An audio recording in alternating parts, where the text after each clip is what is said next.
Secretary of State, honoured guests, ladies and gentlemen, welcome to the 108th SMMT Dinner. It's a privilege to address you as your President for the second and final time. Last year's speech was introductory. This year's valedictory. Life moves so fast. It reminds me of the late Labour leader Michael Foot's comment on Lib Dem leader David Steele. He's passed from rising hope to elder statesman without any intervening period whatsoever. And I'd like to add my welcome to a man who is neither rising hope nor yet elder statesman, but a politician delivering in his prime, Secretary of State for Business, Peter Kyle.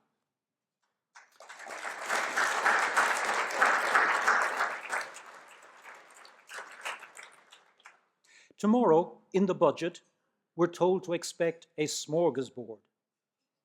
A smorgasbord is defined as a buffet of various delicacies. I'd welcome that, as long as it's not a hash. And I'm sure you'll agree, after years of eaten mess, we've stomached enough.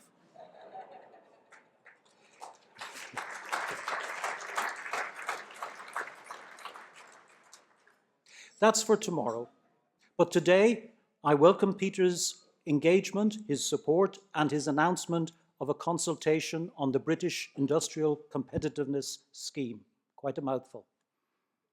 Our sector is not classified as energy intensive, but it is trade intensive and uses a lot of energy to produce high-value goods. Bringing down the sky-high energy costs UK automotive faces would arguably be the biggest boost to the sector's competitiveness and global attractiveness. I've enjoyed nearly 40 years in this industry, and I'm not just proud of that, but of the many things all of us in this industry have achieved together over the last 4 decades. Often, we have been labelled an industry in crisis. That is not true. Be it Brexit or COVID, energy price rises or tariffs. We have proven ourselves to be adept at handling crisis, overcoming crisis, resilient, innovative, never beaten. And I believe 2025 will be seen as an inflection point for our industry. The years of globalization seem to be at an end. New economic thinking on the American right is ushering in a new era of trade barriers going up rather than being torn down, a new protectionism. And as the political sands shift, the pace of technological change is transforming our landscape even more quickly. We are at a tipping point in our electrification journey. What we choose to do now will shape our future radically. AI and software reshaping our vehicles and the future of mobility. The remorseless rise of China as an economic superpower. We have seen some green shoots this year. Vehicle markets getting closer to pre-COVID levels. Renewed investment commitments from global OEMs. Our EV transition gathers pace with more than half of new car sales electric and hybrid, a quarter of buses entirely zero emission. Battery and gigafactories, long planned, are now being built. Yet, there are other challenges we face. Like last year, when it comes to EVs, every OEM and supplier in this room has invested heavily to create a pipeline full of BEV programs. We have the product, but the demand is still not there. The charging infrastructure, still not there. Yet, the ZEV mandate still demands we sell these BEV vehicles. Supply chains are under pressure.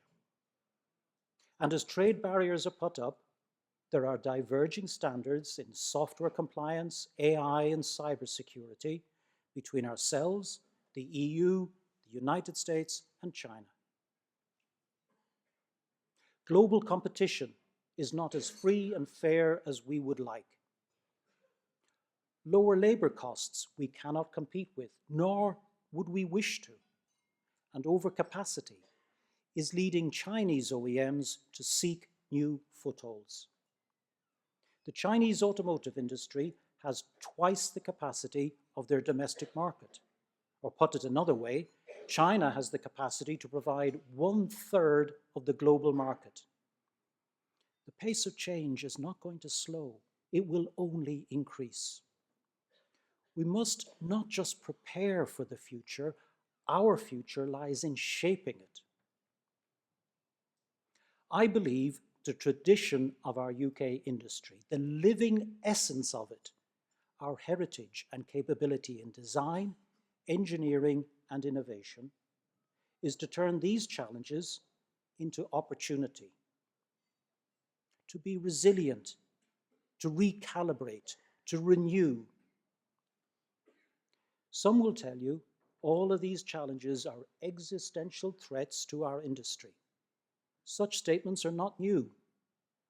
When I started in our industry, poor management was endemic and industrial relations was seen as the existential threat. Wildcat strikes a daily occurrence. Well, ladies and gentlemen, if we overcame the era of Red Robo's militancy and weak management, we can survive the challenge of Red China today. How? In the case of Red Robo, since his era, unions and management have realized that we are in a partnership to advance our great industry. And partnerships will be key to our relationship with China, partnerships with our government and with critical institutions like the EU. And a government that seeks growth should recognize the importance of the automotive industry to that growth. It was no coincidence that the cyber shutdown of last quarter shut down growth for the whole of the UK economy. This symbiotic relationship between growth, government, and industry leads me again to my analogy, but a distinction between the days of Red Robo and what some see as the threat from China. In Red Robo's day, the assumption was the government would bail out the industry if we were to fail. We ask not for that. Our proposition is different. It's not about a bailout. It's about seeking the right conditions for us to succeed. And I'm glad we work with a Secretary of State who clearly understands that. The tectonic plates have shifted. We need a partnership with government, a partnership of equals, a partnership to fix the few issues that industry alone cannot. We need the government's help on rules of origin. If our biggest market decides it wants to prioritize made in Europe, we need government to remind them that we too are Europe. We do not fear China's might. We do not fear competition, as long as that competition is fair. We want to emulate the best of China.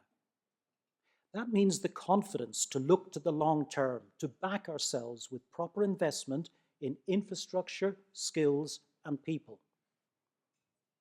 It means the UK must be a global innovation hub like no other, aligning academia, industry, and government around a long-term technology roadmap.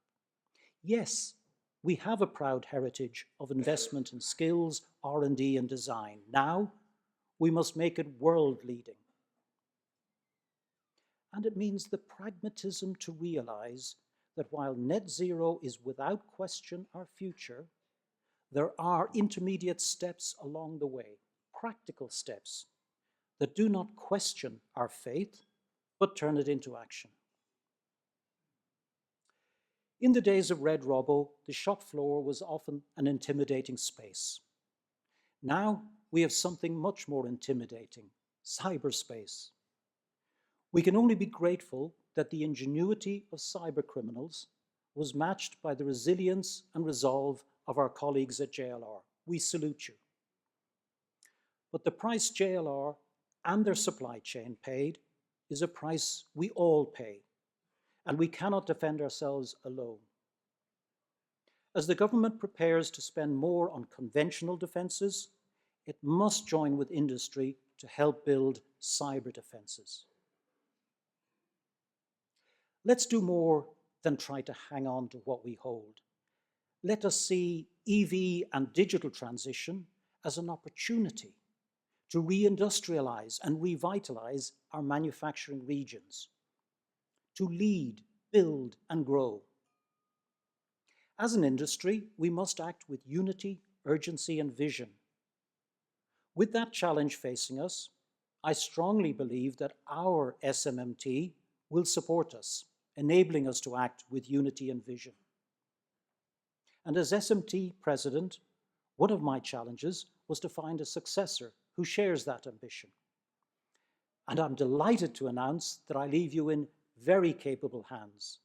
Ladies and gentlemen, may I introduce you, your next president, Paul Philpott, CEO and President, Kia Motors, UK and Ireland.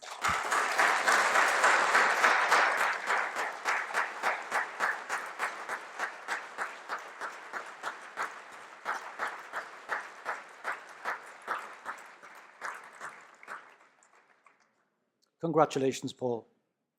The SMMT is in good hands, and Paul could not be in better hands than Mike and all of the SMMT team. It seems I may be too old to be SMMT president, but far too young to be a US president. When I started in the industry 40 years ago, we designed and built cars. Today, the reality, the challenge, the opportunity is to design and build the future of mobility. Friends, let us grasp that reality, that challenge, that never before seen opportunity together. Let us look to our proud past as a light to guide us to the future, utilizing our heritage of innovation, of design, and of hard graft. Let us not be an industry in crisis, in fear of China, but an industry that thrives on overcoming every challenge. That is our past, that is our president, and that is why we will always succeed in the future. Thank you.